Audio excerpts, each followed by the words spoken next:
廣州人成日講嘅河南，唔係中國嘅河南省，而係我哋珠江南岸嘅寶地海珠區。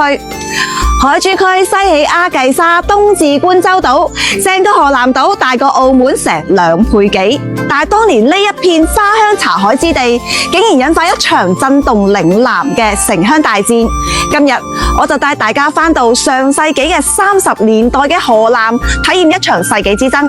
河南曾經以種茶葉、種素馨花、茉莉花為主業。咁莊頭一帶花田一望無際，花開嗰陣時遍野皆香。咁歷史上河南就屬於番禺縣管轄，廣州成為咗行政市以後呢，咁市區界線並不明確嘅喎。咁廣州市認為啦，河南就屬於廣州，番禺縣認為屬於番禺，咁大家呢就各執一詞，長期呢就爭論不休。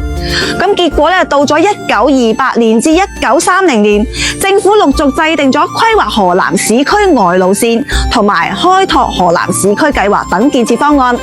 計劃珠江南北要起鐵橋連通，洲頭咀起內港直通黃埔，萬松縣一帶就要起市府大樓、圖書館、博物館，連省府都話要搬過嚟。咁報紙呢日日頭條報道河南內港工程計劃同借款築港官商條件，咁睇落成個河南就快變成咗廣州嘅浦東啦。咁點知省府搬屋消息一傳出，河南72鄉父老即時就喺祠堂拍台誓師，誓死反對。咁佢哋認為河南一旦成為咗省市行政中心，一定就會到處徵地起樓，祖宗傳落嚟嘅田地就會冇晒，村民就會失業。咁再加上河南自清朝就歸順咗番禺管啦，有自己嘅警衛隊同收稅權，連桂系軍閥李福林都唔敢惹佢哋。咁最終省府嘅合署計劃被迫尷尬咁草草收回。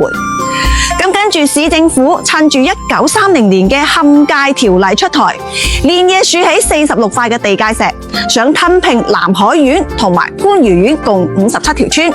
將其計劃劃入廣州市。咁點知呢？番禺縣就堅稱啦，1928年河南72鄉已歸入番禺縣第3區。到咗1931年嘅2月，土地局開始為郊外土地辦理登記，河南嘅登記臨時辦事處就設喺小港嘅關帝廟。咁呢個呢，亦都係一場同番禺縣爭奪核權之戰。咁居民最初就反應冷淡，前往辦理嘅人呢就寥寥無幾。土地局就喺報紙刊登報告威脅啦，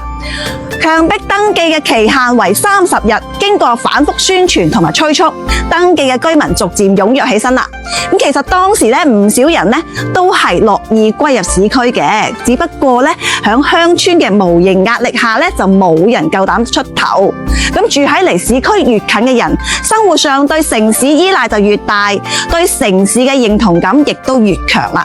咁最終喺各方嘅角力之下，成個河南割裂成2派。咁1931年，嶺南大學就想買地搞農場，即刻就觸發72鄉大聯盟，下到28鄉抬住田園勞務維持會嘅招牌嚟遊行，通電全國控訴話啦，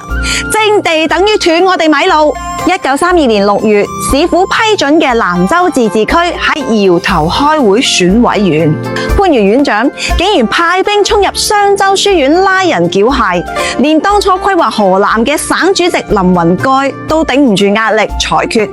自主權歸番禺。咁最終所有希望就押注喺1933年通車嘅海珠橋啦。市府就諗住啦，橋通即係路通，馬路就收入河南嘅腹地，睇你啲鄉紳點攔。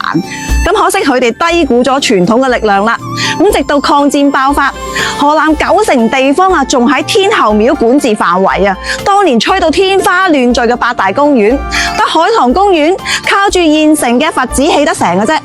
而原計劃黃沙大橋就直到1967年先喺河北嘅623路同河南嘅洪德路之間建成，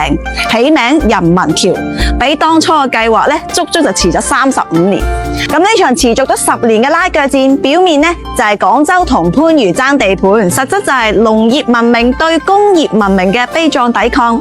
咁今日我哋睇到嘅人民橋就車水馬龍啦，河南高樓林立，咁可曾記得當年嘅茉莉花田雪白、向文池和差死守祖宗田嘅舊事呢？咁歷史咧就話俾我哋知啦，隨住時代嘅不斷進步，城市化發展嘅車輪咧終將向前。